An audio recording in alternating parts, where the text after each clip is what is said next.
Let's talk about something that trips up almost every veteran the first time they file a claim. Not because they're careless and not because they don't care. It's because nobody ever sat them down and explained how this system actually works. So you come out of service, you've got paperwork, you got a DD-214, maybe some medical records, and you think, okay, I'll just file and tell them what's wrong with me. Simple, right? Except it's not that simple.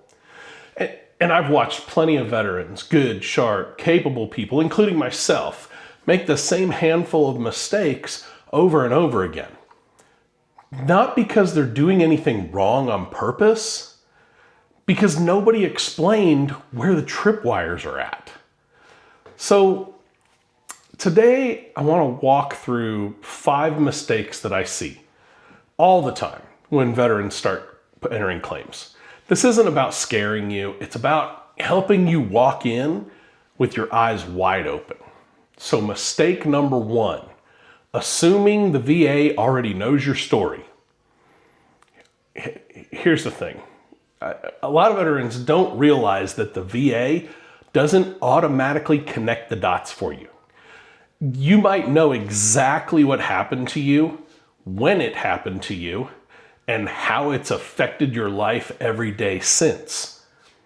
But if that story isn't written down, documented, tied to evidence, as far as your claim is concerned, it just didn't happen. So this is where veterans accidentally hurt themselves. They assume that because something is obviously true to them, it'll be obvious to the person reviewing the file. Well, it won't be. The VA is working from paper and records, not from any bit of your memories. What this means practically is that if it's not in the file, it's not part of the decision. Mistake number 2 is filing before your evidence is all ready. This is a huge one. A lot of veterans want to get the claim moving forward. So they file first and figure they'll sort out the evidence as soon as they get to it. I get the instinct, you want momentum, but this is where things get a little bit complicated. When you file before your evidence is actually lined up, your medical records, statements, documentation, connecting what happened in service to what's happening with your symptoms now, you're putting the VA in a position to make a decision based on incomplete picture. And once a decision gets made, walking it back is a lot harder than getting it right the first time. This is not about gaming the system. This is about understanding the system that you're going to be inside. Evidence is always the foundation. The claim is just a piece of paperwork that's filed with it. Mistake number 3 is not understanding what the exam is actually for. If your claim moves forward, you'll likely be scheduled for what's called a CMP exam, which is compensation and pension exam. In plain terms, this is an appointment where an examiner evaluates your condition to help the VA understand its severity and its connection to your service. A lot of veterans that I've seen walk into this exam thinking it's just a formality, or on the flip side, thinking it's some kind of test they need to pass. Neither is really quite wrong or right. What you say at the exam matters, but what the evidence says matters even more. The exam should support what's already in your file, not be the first time that your story shows up there.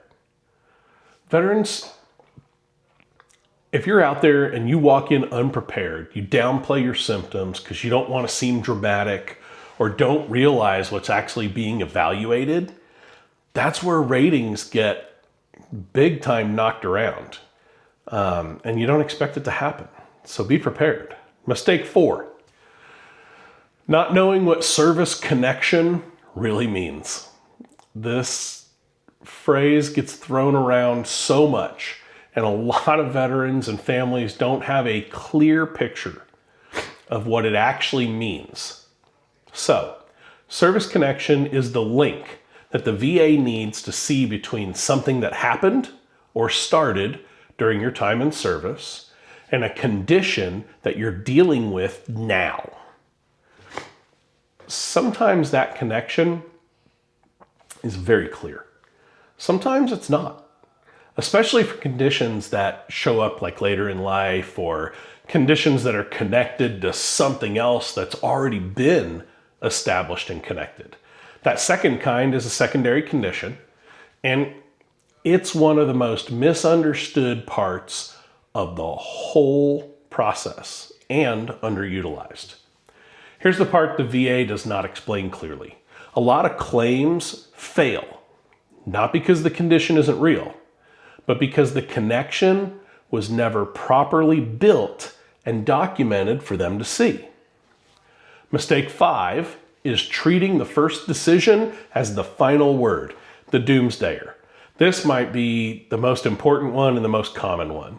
Veterans get a decision back. Sometimes it's a denial. Sometimes it's a rating that feels way too low, and they treat it like the conversation's completely over. That conversation is not over. The VA's process has room for you to respond, to submit more evidence, to request a review, to appeal it. But that only works if you understand what the decision actually said, why it said it, and what your options are from there. Too many veterans either give up after they're denied, or they resubmit the same exact thing expecting a different result. I did this a number of times when I was first starting. Protecting your claim doesn't stop when the first letter shows up. In a lot of ways, you're crossing the start line. So where does all this leave you? None of these mistakes are about veterans doing anything wrong. They're about a system, a bureaucracy that doesn't explain itself well.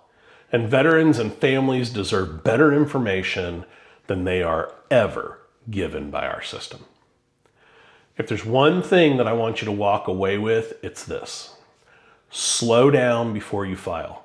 Get your evidence lined up. Understand what's actually being asked of you at each step.